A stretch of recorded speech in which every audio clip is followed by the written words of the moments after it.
গাজায় আগ্রাসনের মধ্যেই এবার লেবাননের সর্বাত্মক যুদ্ধের ঘোষণা দিয়েছে ইসরায়েল। ইরান সমর্থিত সংগঠন হেজবুল্লাহর লক্ষ্যবস্তুতে হামলায় বুধবার অনুমোদন দিয়েছে তেল আবিব।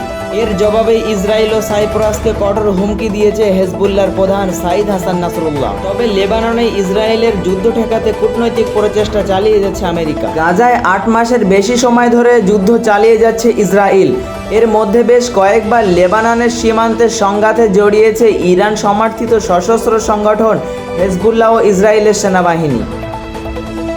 এতে ইসরায়েলের 15 সেনা ও 10 বেসামরিক নাগরিক নিহত হয়েছে, আর হেজবুল্লাহর 343 সদস্য প্রাণ হারিয়েছে। ইসরায়েলের এই ঘোষণার জবাবের বুধবার এক টেলিভিশনে ভাষণ দেওয়ার সময় হেজবুল্লাহর প্রধান সাইদ হাসান নাসরুল্লাহ বলেন, যুদ্ধ শুরু হলে ইসরায়েলের কোনো জায়গা নিরাপদ রাখা হবে না। হামলা হতে পারে সবখানে। তাদের সহায়তা করছে সাইপ্রাস। তারা তাদের বিমানবন্দর ও বিভিন্ন ঘাঁটি ব্যবহার করতে দিচ্ছে ইসরায়েলকে, তাই তারা হামলা থেকে রেহাই পাবে না।